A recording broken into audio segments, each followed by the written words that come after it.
አብርሃምን ፈልገው አይደለም፣ አብርሃምን ለመበቀል ነው፣ እንዳይስቅ ፈገግ እንዳይል ነው እንጂ ሩታ አብርሃም ፈልገው እንዳልሆነ እኔም እናንተ የምንመጣው ጉዳይ ነው። እኔም እንዳንቺ ነኝ። አዳምጡ ዝም ብለሽ። አብርሃም አሁን ዛሬ ይሄንን ነገር አልቋጨው አንፍሮሚስን የገባላችኋለሁ። ህይወቱ ድጋሜ ሲኦል እንደሚሆን ነው የምነግራችሁ። ታልቋጨው ታሆኑ ለምን አትሉም? ሩታ በጣም መጥፎ መሰሪ አስመሳይ በጥርሷ እየሳቀች ውስጧ እባብ የሆነ ነች። እመቤቴን ነው የምላቸው። እኔ ሩታን ቀርቤያት አይደለም፣ አይኗን አይታችሁ መረዳት ትችላላችሁ። በጣም መጥፎ ልጅ እንደሆነች ማለት ነው። እሷ ብቻ አይደለች፣ በዙሪያ ያሉ ሰዎች በሞላ መጥፎ ናቸው። ሩታ ጋር በሞላም ባል እነ ሜሪ እነ ዳኒ ጽጌን የተዋለን ነው መሰሪ መሆኑን ያወቅኩት እኔ። ገባሽ? ዋጋ ከፍላለት። እሱንም ታዩ፣ ችግር የለም። አብርሃም አሁን ዛሬ ምን ማድረግ አለበት? ቀጥታውን ወደ ህግ ቦታ ነው መሄድ ያለበት። የልጅና እናት ነገ ልጅ ይወቅሰኛል ብሎ ነገር የለም ማሬ። ቢሞት እኮ አብርሃም ቢሞት እኮ ልጁ ይጠይቃታል። እሷን አይጠይቃትም? ይጠይቃታል። አባቴ ይላል እኮ ይሄ ልጅ አይልም? ይላል። የዝችኛይቱም የከረሚላም ህይወት እንዳይበላሽ የእሱም ህይወት ድጋሚ ሲኦል ተሚሆን እኔ እመቤት ልንገራችሁ፣ አብርሃም ታሁኑ ይሄን ነገር ታላስቆመው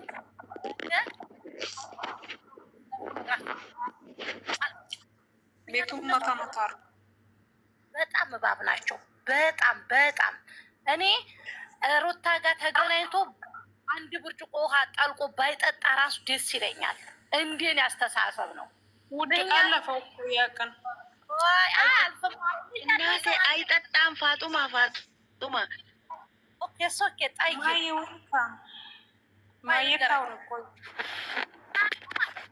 ፖሊስ ጣቢያ ሄዶ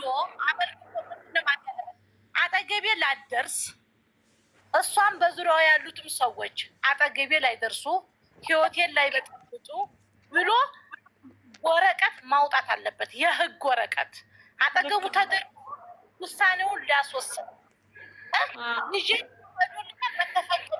በሳምንት ለምን እዚህ ህግ አናወጣም?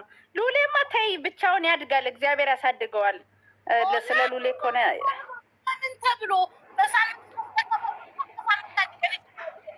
ብሎ ሄዶ ፍርድ ቤት ግጥም አድርጎ መክሰስ አጠገቡ አደርሰው። ኧረ አሁንማ እኮ በሳምንት 3 ጊዜ እኮ እንትን ብለዋል። 3 ጊዜ እኮ ተወስኖለታል እኮ እንዲያይ ማለት ነው። ታዲያ እምቢ ብላለች። በቀደም ያለቀሰችበት ምክንያት ምንድን ነው? በሬ ላይ ደርሰው ሁለተኛ ልጅህን አታይም እኔን አልፈልግሽም ብለህ እኮ ነው ያለችው። የዛኔ አልፈልግም ችግር የለም አላየውም ስላለ አይደል እንደ ይይ የምትለው አታይም ያለችው ራሷ የምታለቅስ ራሷ እሷ ማርያምን ደመቁ ለራሷ አብዳ ሰው ልታሳብን ነው። እዛ አማኑኤል በጥቡ ሳገባ ልጇን ለአያቷ ሉሌን ወደ አያቷ በኋላ ተመልሳ ደግሞ ማልቀስ ምንድን ነው? እስኪ ምን ይሉታል እንዴ? ጉድፈል እውነታችሁን ነው። እናንተ አብርሃምን እናንተ ምከሩት፣ የምትደዋወሉ ከሆነ ምከሩት። ህግ ቦታ ሄዶ ተጻፉለት ችግር የለም። የዚችን ህይወት እንዳይበጠበጥ ድጋሚ እንዳይበጠበጥ የኤርሜላ ህይወት ቀለበቱ አልቋል። አሁን ህግ ቦታ ሄዶ በእሷ ዙሪያ ያለውን ሁሉ ህግ ቦታ ማቅረብ ቡዜ ራሷ ህግ ቦታ መጥራት። አሁን አልፈታሁትም ካለች ቪዲዮ ማሳየት፣ ወረቀቱን ማሳየት። አሁን እነ ሜሪ ማለት ነው እነ ሜሪ ናቸው ሩታንም እያበላሹ በለው ይግፊ በቃ በጥብጭ የሚሉት እነሱ ናቸው። ብታምነው ባታምነው ማለት ነው። በእነሱ ጭንቅላት ነው የምትነዳው ልጅቷ እና እነሱ ተረቦት ናት። በእነሱ የምትመራው በእነሱ ተመርታ እኮ ነው ህይወቷ የተበላሸው። አትማርም እንዴ? ልጇ ቀለበት አሰረ፣ ሁሉን ነገር ጨረሰ። መሄድ ማለት ምን ማለት ነው? መዋረድ እኮ ነው። አሁን እኮ መልስ ይመልስላታል። ታያላችሁ ነገ ቪዲዮ ላይ ጠብቁ። አሁን ለሜሪ እንደውም ጥቁ ለመልክ ማስተላለፍ አለብን። እቺ የመልስ ምት እሷ አትሰማም። ይኸውላችሁ አሁን እቺ ሜሪ ቆሞ ቀር ወይ አገብታ አታገባ የሚያበርድላታታ የሰው ህይወት የራሷን እድሜ ጨርሳ ስትበጣጠስ ስትፈነዳ ላይፋን ስትገለባበት ጨርስ ለምን አትኖርም? አንዱ እንኳን የሰከራም ያጣል። ወልዳለች ሜሪ አግብታ ወልዳለች። አንቺ ሁለት ልጆች አሏት። በቀደም እኮ ባሏን ፈታ። ዱርዬ ስትሆን ባሏ ፈታት። አሁን እኮ የራሷን ህይወት ስላልሰመረ የሰውንም ህይወት ሊመበጥበጥ ነው። በሰባተኛ አንድ አይገባችሁም እንደ ምንድን ነው? ባለፈው እኮ ብሏል እኮ አብርሽ እኮ የራስሽን ህይወት ብሏታል እኮ አሁን የራሷን እድሜ እኮ ጨርሳለች እኮ ጨርሳ የእነ አብርሽ መቅናት ወጣቶችን መቅናት። ለምን ወጣቶችን አታዋቸው? ይሄ ዳኒ ደግሞ የተላጠ ባርዛፍ ቅርፊት ይመስል እሱ ደግሞ የራሱን ህይወት ትቶ የሰውን እንትን ማለት የሰውን ሲያማስል የራሱ ህይወት አጣ። እግዚአብሔር አንድ ሴት እንኳን ኧረ በእናታችሁ አጋቡት።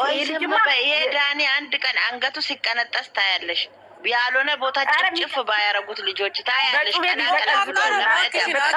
አንድ ቀን እግሩ ካልተሰበረ ብዙ ጊዜ አይቼዋለሁ እኔ ቪዲዮ ላይ ሲሆን በቃ ከሜሪ ጀርባ እንዴት ይዘላል እንደ ወንዱ እንኳን አለ ራሱን እንትን ብሎ ኮንፊደንስ የለውም።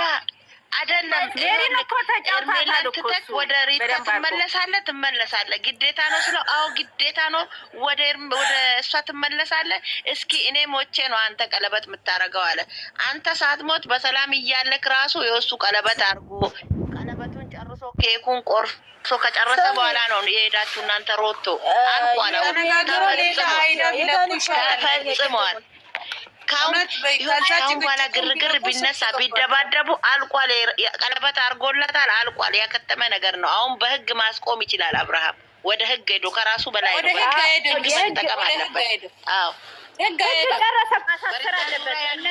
ሁለተኛ በህይወቴ እንዳይገቡ ለህይወቴ አለባቸው። በህይወቴ ካለው እነዚህ ሰዎች ብሎ ወረቀት ማውጣት አለበት። ህይወቴ ሰጋለሁ ብሎ ለህይወቴ ፈራለሁ ብሎ ካላመለከተ እህቴ እንዳለች ህይወቱን ሲኦል ነው የሚያደርጉ። አሁን እነሱ ከዚች ልጅ ለይቶ ባዶ ሜዳ ሊያስቀሩት